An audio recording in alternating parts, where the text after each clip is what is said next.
I learned that not just, well, recently, not everything I do I need to apologize for because I'm trying to help someone that needs help, or I need to prove something for something else, or I have proof for something that they didn't.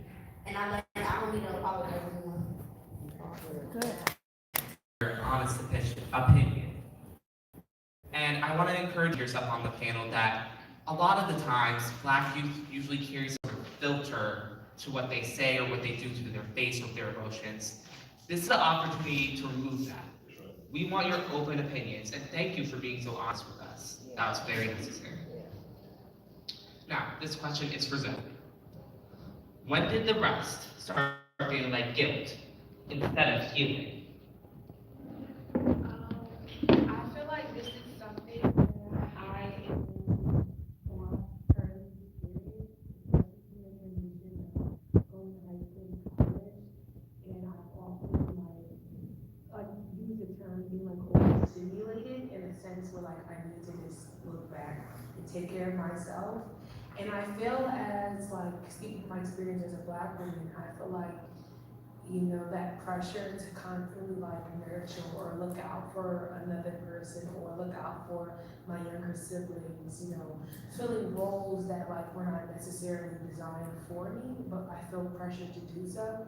So rest starts to honestly feel like a guilt when it's like doing little things such as wanting to sit in my room longer than, let's say I'm home at my parents' house longer than they want me to. When it's like in the same breath, I don't have to fight. I shouldn't have to feel like I have to fight and scrap for everything I have in my life. I feel like I should be able to rest.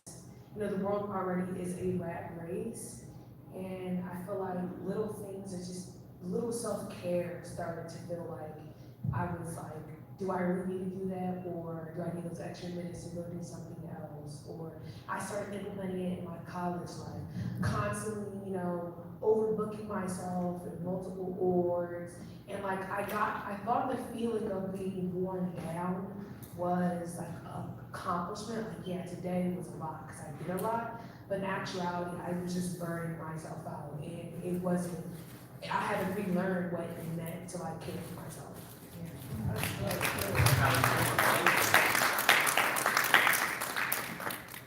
Now for Shamar. Can you truly be free while still seeking validation from systems that were never truly built for you? I, I honestly believe that you cannot be free by seeking validation from anyone. True freedom for me comes from my Lord and Savior, and my freedom is technically not freedom. It's me knowing that I am free to do anything that I want to do and still doing what the Lord wants for me. Um, Being fit, not being able to fit in systems that were never made for me. If a system wasn't made for me, I'm not going to try to fit in it. I'm going to build my own system and allow others to fit in it if they would like to. But I don't try to fit myself into things that were not designed for me or into things that do not accept me the way I am, because I am not changing myself for anyone. I am not going to try to adjust the way I look, the way I talk, how I feel, and how I come off. I'm not doing that for anyone. And if something or anyone wants to tell me to do so, I will kind of just remove myself from that and try to build something on my own that allows me to be freely me and independently me without having to change who I am.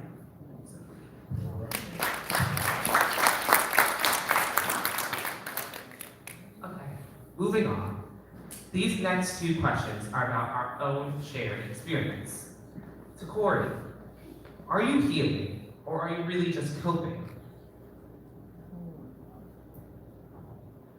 I had to think about this question for a long time. And I believe for a long time I was just coping. Learning how to survive in spaces where I was the only Black person or the only Black male and student, and who constantly felt like judged or watched or compared to. Um, my coping, I guess, looks like me staying quiet, overachieving, and shrinking parts of myself, just to stay safe. So healing for me, I'd say is that just learning that I don't have to earn my belonging. It's unlearning the idea that my worth comes from how well I navigate discomfort. And I'm still in the process of doing this, but I know just going forward, setting my boundaries, naming my experiences, that's how I can heal, and that's how I will be healing. Thank you. Now, to Jayon, how much of your personality is just for protection? I feel like my personality when I'm around my friend group varies depending on the person. And a lot of people say I come off as sweet and bubbly and nurturing towards them. And I believe I subconsciously develop ways to make myself appear that way, to avoid appearing standoffish or mean just because of like how I look or anything. So people can't judge me without even knowing me first. So the way I utilize my personality is to practically defend myself, so just so I don't fit in someone's fixed narrative of me. And I guess that kind of stuck with me when I was growing up. But like I would say during my past few years in high school, I kind of realized that like I don't have to be in a room where I feel as if I'm not valued and I feel as if I'm not heard. So I decided that like if I don't feel valued and heard, I don't need to be around you and you don't need to be around me. And once people get that, sure they may seem offended because I'm not really for them, but if you're not for me, why would I be around you?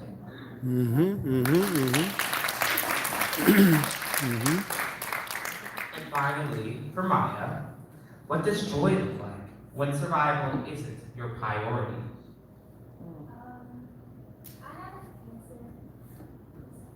I had an answer for this, and then I was sitting here and I was thinking about the last 2 months. It was kind of like, well, the last 2 months survival has been a priority, and to me, if we put that to the side, my previous answer is being able to relax and like not have to look over your shoulder constantly. To see people being different, like to be who they are, but also be who I am, and still being happy. Like I love this for you, but that's not me. But I love me.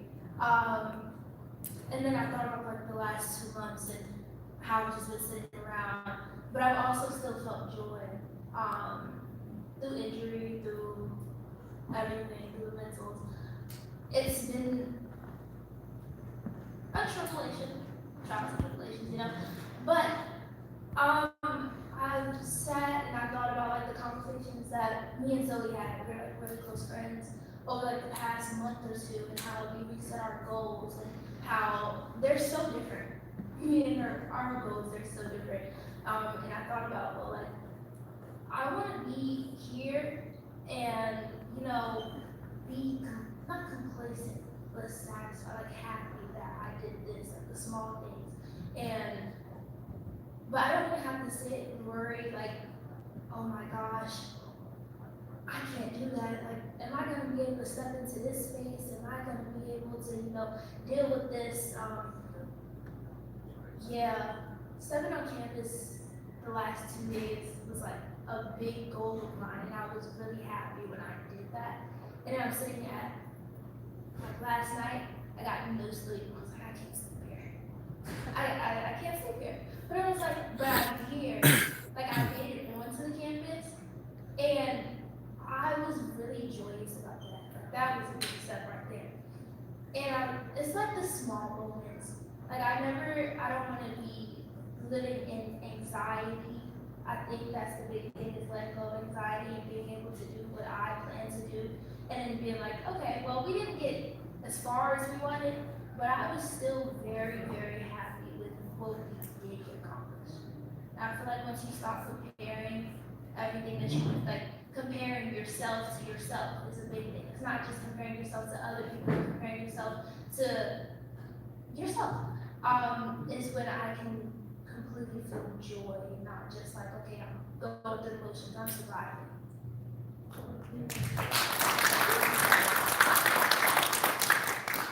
All right, and we have some additional questions for all of you, or whoever would like to answer. And just because if someone already takes the answer, feel free to still give your own answer to a question I already asked. So, if no one was watching, how differently would you live? And this is for any of you to answer.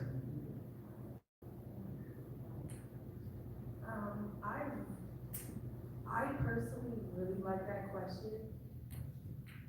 Okay, I thought I couldn't hear it. I apologize. I personally really like that question because it's actually something I don't live by. I was always raised by my parents that if you do it right the first time, you do it right like nobody's watching.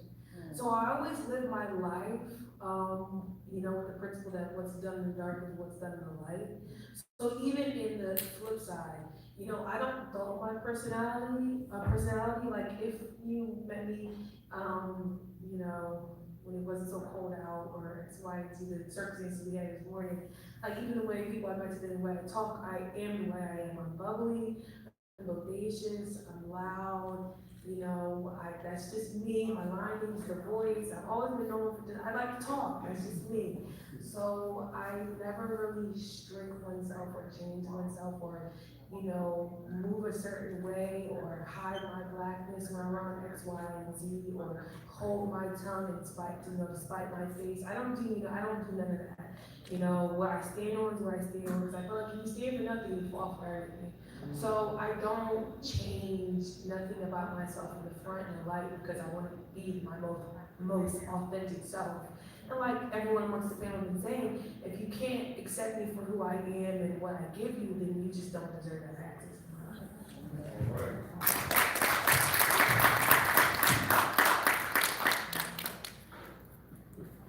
I would like to piggyback off of that. So, for me, I'm really the same person in front of people and not in front of people. I'm more so a quiet person, but like that's just me because I'm a shy person in real life. And it's like once you get to know me, I'm really talking to. I'm passionate about a lot of things. I'm more so passionate about rights, of African American rights, like that we are able to, should be able to show exactly who we are as people, not just what someone wants us to see, not just what they want us to be, but how we want to be. So I feel like there should be no difference. There should be no difference on anything. The same person you were walking in, you met, you was like yesterday, the same person you're gonna be today, the same person gonna be next week, and so on and so on. And that's really it for real.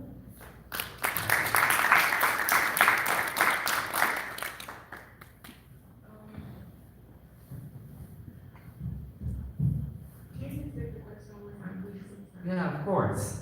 If no one was watching, how differently would you live?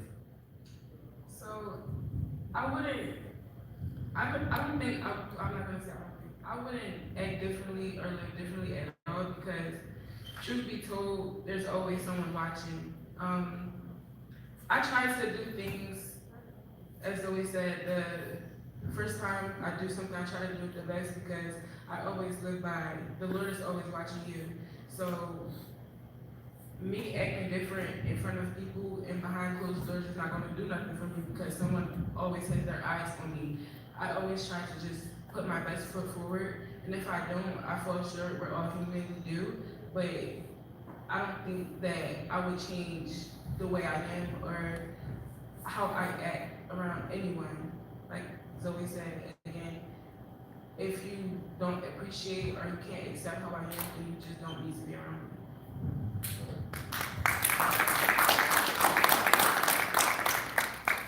Would anyone else like to add? All right, moving on to our next question.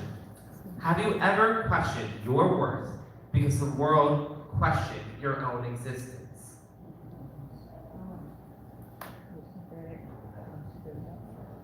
I'm gonna say yes and no to that question. The yes, because I've been told, so growing up, I went to a predominantly white school, so I had to go to a HBCU when I was able to. And it's been so many comparisons growing up, being told I'm not good enough for something, being told that I'm too black, that actually came out of somebody's mouth. I am too black, that I'm loud or rowdy, but they said they're saying that stereotype that what they think I am. And that's not how it should be at all. My existence, I am here for a purpose. I am here for, how y'all was saying, I'm not here for a long time, but I'm here for a good time. And I'm here to live a legacy, and then give a legacy, and to let everybody know that I'm here to make a difference.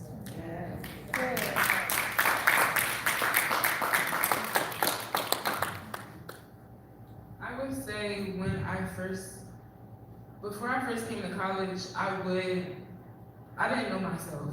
So I would kind of feed into the stereotypes that people were putting on me, and just, like people being around me.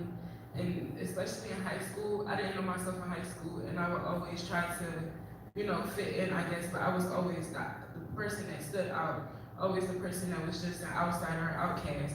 But once I found myself, I found my voice, and I started leaning into who I am supposed to be and what I'm designed to do on earth. No one can tell me nothing, honestly. So, yeah.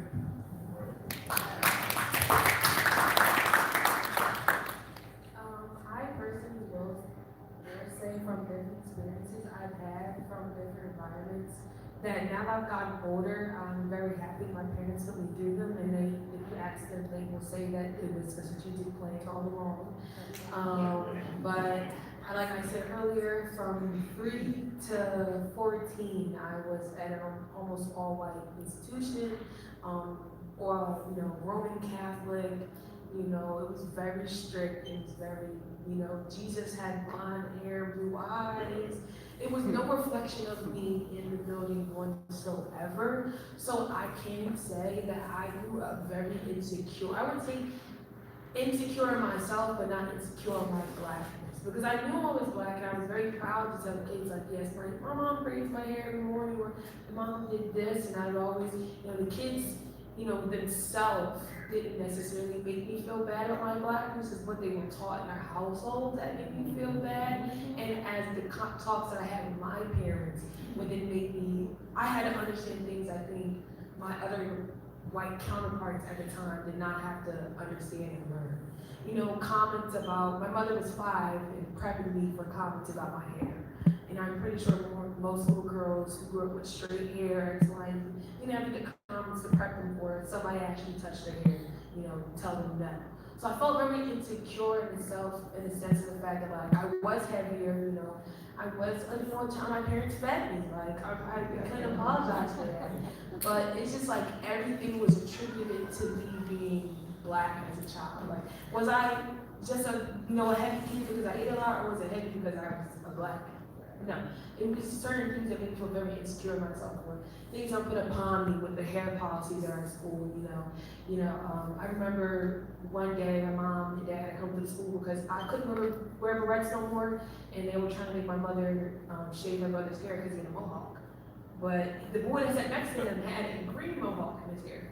My little brother had a mohawk made out of his own hair, and they were trying to just change our hair for the school because it didn't fit the clean aesthetic for the school uniform. But the girls could have their hair dyed pink. I couldn't have pink barrettes, but they could have their hair dyed pink. So it made me feel very insecure, and like, is there something wrong with being black in the way that I appear, the way that I carry myself? Is it not something to be rejoiced? What's wrong with the plaits in my hair? So, then I went to high school, and then it was the opposite effect. I felt like in my middle school I was too black for the white kids, and then I went to high school, and I never experienced colorism on the other side, where now I was being made fun of for being white, or the texture of my curl pattern, or X, Y, and Z, or questioning the way my use my mother's very, but all black comes in all shades. So you're questioning the complexion of my mother. So it was the opposite effect that made me feel insecure and am I not black enough? But then I came to when I came to college, I tend to found myself, and I'm very proud of everything that makes up who I am. So I will say that yes, I was insecure in myself. I would say insecure in my blackness, but what was blackness to me at that time? It was in points of my life.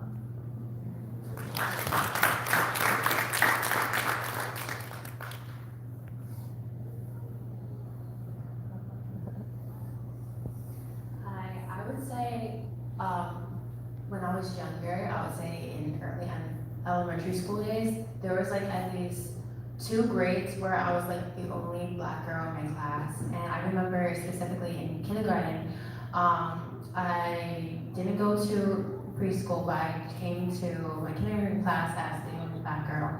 And I remember at recess that I was trying to play with the friends I thought I made on the first day. And I just remember this one girl saying oh, you can't play with us. And I always wondered why. And I saw them braiding their hair, talking about their morning routines with their mothers and everything. And I was just wondering why couldn't I be a part of that? I know I was different, I know I looked different, and I know our houses were different, but at the same time we were still young girls growing up around the same area. And I just remember a lot of times in elementary school when I'm one of the 2 or 3 black kids in my class, how I talked was different from them, how I acted was different from them, how I was raised in my household was different, and I feel I was punished for that, and I feel as if I needed to change and conform to what other people did just because I needed to fit in and to make sure I was heard and I was seen. But I feel as I got older, especially in high school, when I found people from different backgrounds, race, and religions, that we can all live together and coincide from each other just because we have our differences, but our differences makes us human. Our differences makes us unique and special, and you don't have to prove your worth or your actions to anybody because at the end of the day, everybody's gonna go a different pathway, and whatever is beneficial for them is beneficial for them.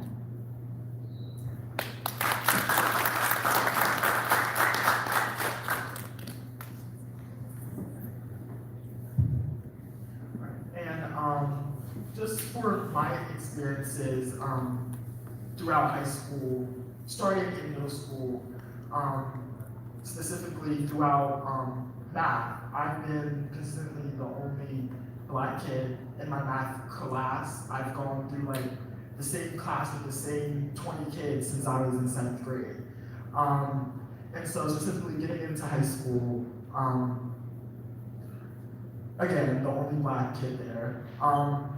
But now that it's high school, I was okay, some more black kids are coming, and I'm getting excited about this because I feel now there are more kids like me. Because for so long, going through these classes, people have always looked at me oh, why don't you play football? Or why don't you play basketball?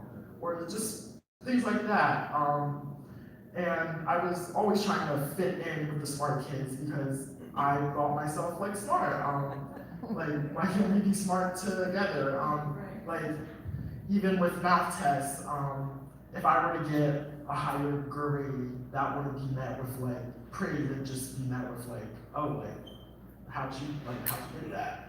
Or even if we were just trying to help each other, sometimes I even get pushed back asking my other peers for help when I felt why I just helped you the other day, why can't you help me? And even going so far as with my teachers, trying to ask for some help sometimes and trying to get them to see that I need more help than what they're offering, and they're not trying to meet me there. And so obviously, I've dealt with this like for years, and I've seen other Black students come and go throughout the years, just leaving specific spaces like those because they're not welcoming. And it hurts me because because I've been there for so long, and I keep doing it. I show up every year, and I'm like, okay, nice, like somebody else is coming, and then I see that the same things that I've been battling throughout years discourage them to leave within a few months. And so circling back to my point basically is us as Black people, we don't have to be in a box to be athletes or rappers or anything like that. We can be the smartest kids of the school. We can be the top of the top. We just have to engineer our environments to see that.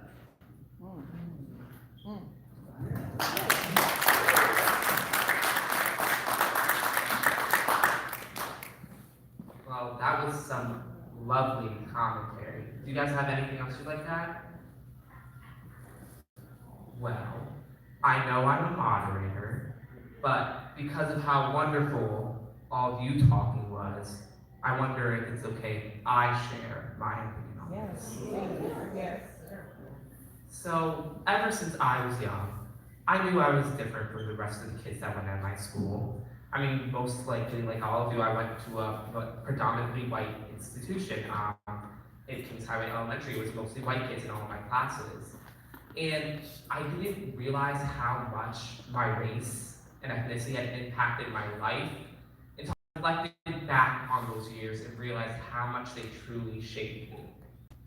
One incident that stuck out to me today, based on what you guys are describing, is something that happened in my 5th grade year there at that school.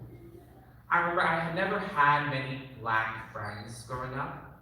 Maybe that's because of where I lived, or because or how I acted, or how I talked. But I never really had any. But then in my 5th grade class, I decided to make some new friends. I wanted to branch out and meet new people. And I really became close with some new friends who my teacher didn't really approve of. I remember one day after recess, my teacher pulled me out into the hallway, and she told me to stop hanging out with those kids because she didn't want me to end up like them. I don't even know how to take what she said, but I guess she was trying to save me in a way. She didn't want me to hang out with those type of kids because she thought I was going to end up as them, as a statistic. Because I guess in her mind, they were already thugs or were going to end up in prison. So from then on, I stayed away from those kids. That's very sad. I never really tried to reach out after that. I don't know if that was out of fear or out of shame. I'm trying to still find the answer. Wow. That was sad. Oh my God. Oh my God. Okay. Well, moving on to the next question. What would freedom demand from you, not just give to you?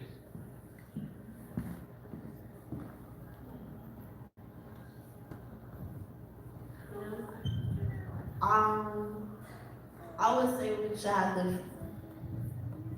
Can you say that question again for me? No, this is a tough one. What would freedom demand from you, not just give you? What freedom would demand? Freedom would demand for me, so we can all be looked at as equal. Not just to be looked upon as equal, to look upon as one, to be looked upon that we're not different from the other, we're being looked upon, all our blackness is not as different. Yes, we all come in different shades. We should be looked up as one.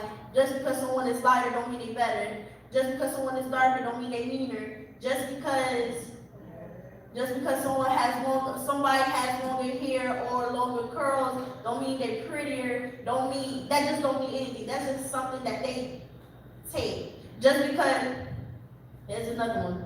Just because a dog just because it can be a white dog and a black dog. Just because a white dog they want to give to a kid don't mean they want it. Just because it's given to someone they don't want it. Freedom is to be able to express who you are as a person, to be able to walk down the street not being judged, to be able to be you and only you, not to be a stereotype that all black people will end up in jail, all black males will end up in jail, that only time you can see a black man wearing a suit is during court. Nope, that's just something that they want. So I demand that for everybody to look upon us. We could be dressed, we could be presidents, mayors, police officers. We could be looked upon as whatever our heart desires. That's what I demand freedom for.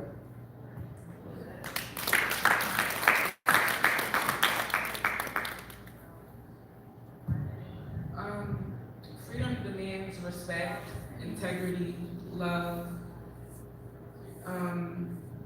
You being intentionally you. Freedom cannot give you love. You have to love yourself in order to be free. You have to love others in order to be free. You have to be intentional with how you talk to others, with how you treat people, because you just being boxed up is not going to give you freedom that you think is going to give you. You actually putting yourself out there, being respectful to someone, walking in a room with your head held high, talking to others, being respectful, being generous, being caring. You can, but I can't just walk past someone and not say hello, good morning. Like, you don't know who you're walking past. You don't know what opportunity can be waiting for you on the other side of the door. So in order for you to genuinely be free, you have to love yourself. You have to know and be comfortable within yourself so you can love others with the same love that the Lord gives you and the same love that you should love yourself with. True freedom is love and you just being caring, not you being to yourself or you hang with the same people because they fit the same stereotype as you. True freedom is you putting yourself out there and talking to someone who doesn't look like you, talking to someone who did not come from the same place as you. True freedom is knowing that you are not the only person in the world that looks like you, and you are not the only person in the world that has the same thoughts as you. Someone can look totally different, but have the same goals and morals as you.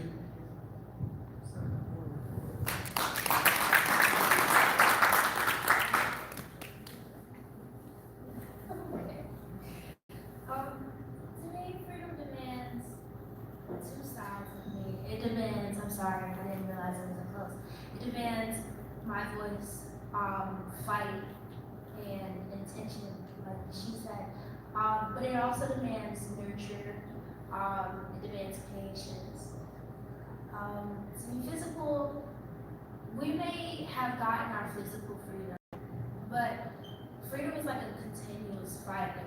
We're not completely mentally free. We're not emotionally free. There's still things that we have to let go of and let go and let God, honestly. Is how we say.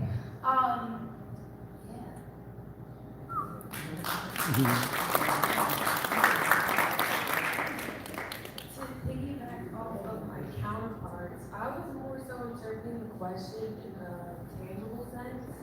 I feel like there's so much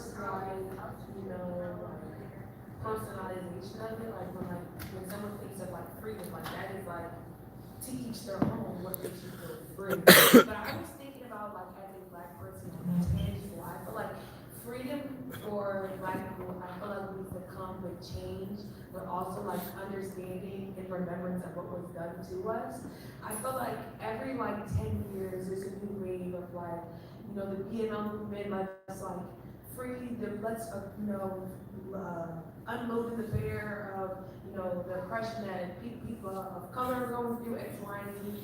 And I feel like every time people talk about something that's in the past, it's max 50 years old, it's spoken of as if it's folklore, as if it's forgotten, or as if it's so old and so removed from what we have right now. And if you look at pictures of MLK, they're always in black and white, and there's 1,001 photos of them in color. But if you think black and white is farther back in time than it is color photos.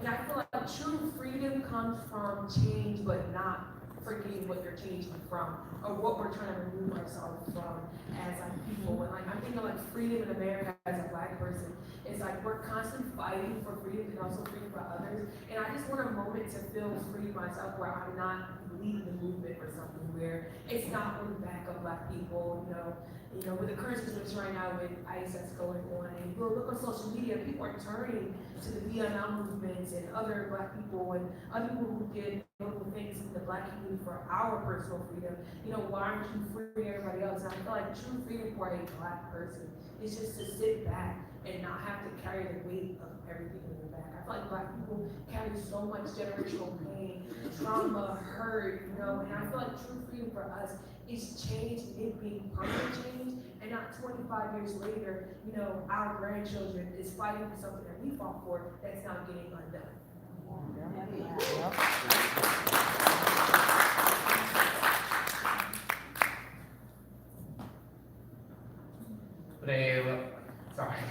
Would anyone else like to add anything?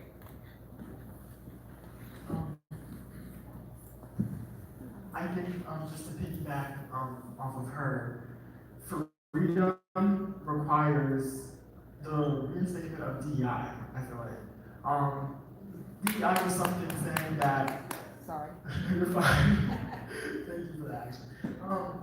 DEI was saying, I'm not here because I'm not qualified.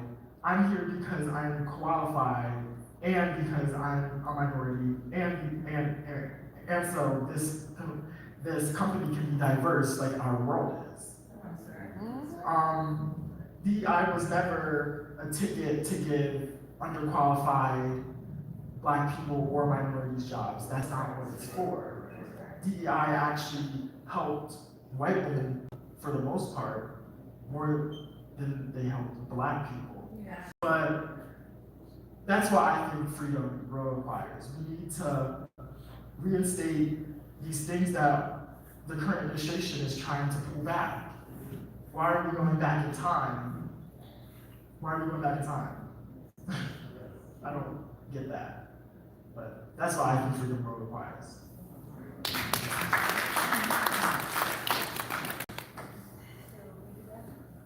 To piggyback off of what Ford was saying, I would also think affirmative action needs to play a part in this because they're trying to get rid of that too. And I feel like affirmative action was there because we weren't even thought of when we were applying to colleges and everything. And the reason why we have tuition today is because they were trying to keep us out of colleges. So I feel like getting rid of affirmative action, DEI, it's just like getting rid of like one of our chances to better ourselves, to advance further and not fit in the narrative they already have of us. And I believe that freedom to me is like us not being treated as an afterthought and just being thought of as a person, rather than like someone we just throw in just for diversity, just for looks and everything. So we don't have to worry about, oh, someone's taking a picture because we look like a diverse friend group so we can put it on the cover page. Make it seem like, oh yeah, we accept people, we love our people of color, we love people of all religions and all races, when they don't really do anything for us. They don't even really advocate for us. And I feel like we really need to be in a world where like, we can be really adaptable to whoever is in charge of us and stuff.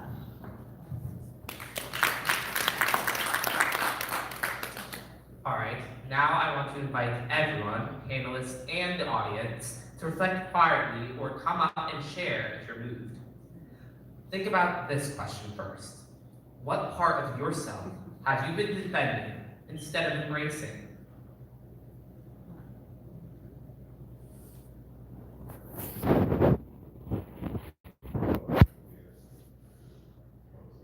Yeah. I'm not on trial, so I don't have anything to defend. And so I don't defend anything, by the way. I'm comfortable in my skin, which in some cases makes other people uncomfortable. And as the youth have emphasized in different ways. It's the same thing. We don't have to change to please anybody. We don't have to genuflect to make someone else feel comfortable or to make them feel more empowered because they're insecure. So me personally, in my everyday, the same thing I pass on to my daughter and my nieces, my nephews. Just by being who I am, I embrace who I am. I like who I am. Everyone has flaws, but we're not talking about that. We're talking about the basic core and character of who I am as a man first, wrapped in black skin, which I love, right? And so I embrace every part of me. I embrace my crown, which is my hair. I embrace my complexion, right, which is a reflection. I embrace my core values that my parents instilled. I don't have anything to apologize, ever. Now that's offensive to some people because they do want often, and then listen, I'm just be real with you. As a black man, I'm not a threat to some because they think I might harm them. Though some of them may think that, but I'm a threat to many because of who they perceive me to be as my intellect, not someone they can to be controlled, manipulated, easy malleable, intimidated. And so that's where the intimidation comes from. And you know what, I'll take that, because I want to be who I am. Regardless, I'm here to be an example in the community, right?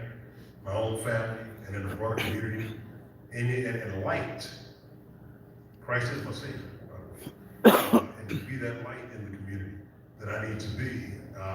And this does not mean that I think that every person whose skin is not as melanated as ours is a racist or prejudiced, but so much of it permeates our society. And we're bragging about 250 years in this country. And yes, we've accomplished some great things, but yet we are still suffering from the same malady of racism.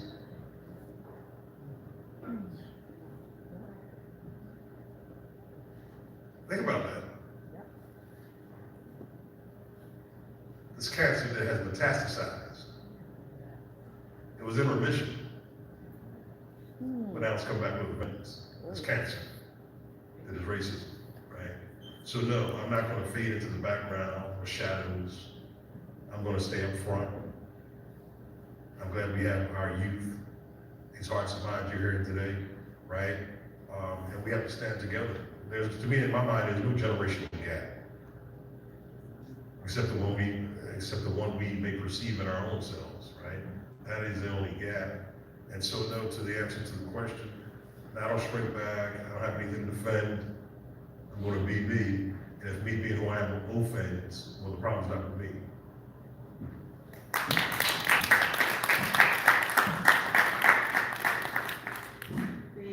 If I just may say, I'm truly moved as we are here in this room over the young people who, with their energy, with their intellect, with their personal stories, you all are truly an inspiration to us. And so I just want to say thank you so much for doing this today. We really enjoyed your stories. I mean, I am so touched. So I just wanted to say thank you to the young people for sharing.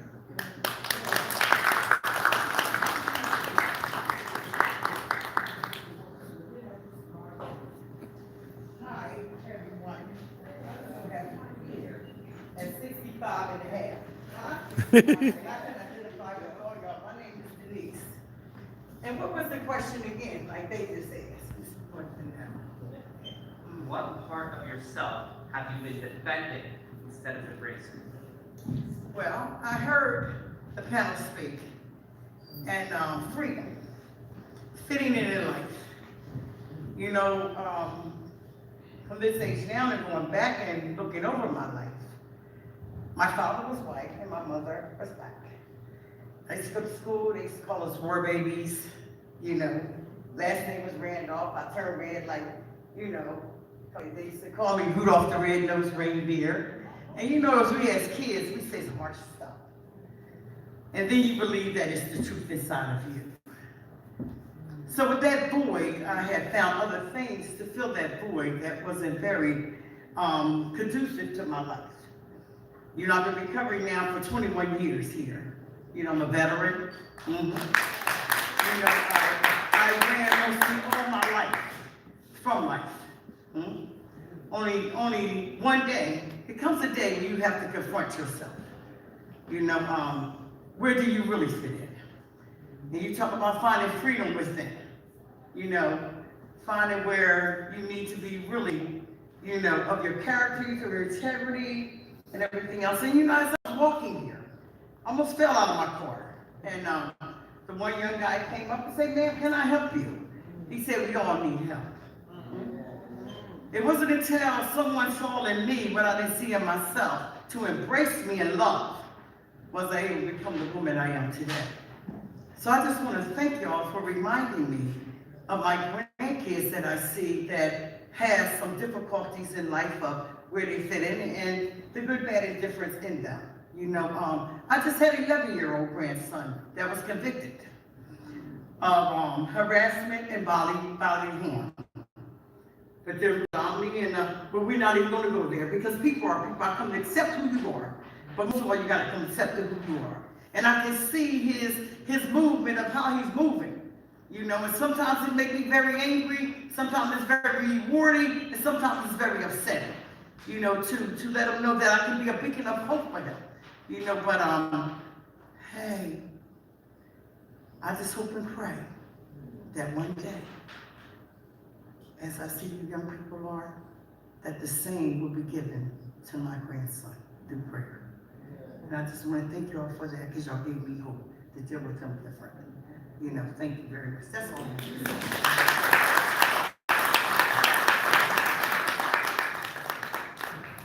So I don't want to come up to the podium, but I would dare to say I've been fighting to defend our future. As the panelists have been saying, they had to jump through hoops and take direction. They weren't free to be themselves.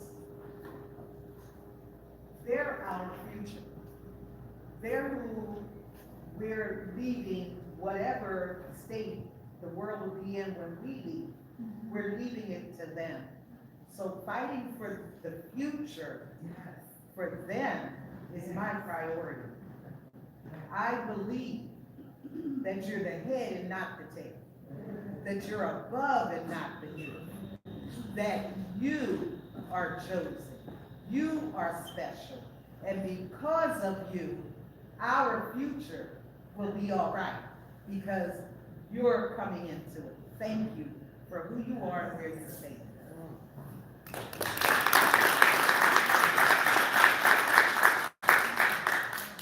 want to thank you. Thank you for the courage to speak out. Thank you for sharing with us all of you. I sat here next to my baby, 36-year-old baby, but maybe nonetheless, with a sense of pride, as Madam President spoke and said, you are our future and you are that, you are the best part of who we are. I'm a firm believer that destiny and purpose is locked up in all of us but you. We say you are our future, and I say our future is now. For when you were pulled from the loins of your fathers and sat in the wombs of your mothers, God had already established, written, put a period on it. Thank you for watching. And to subscribe, comment, share, and like.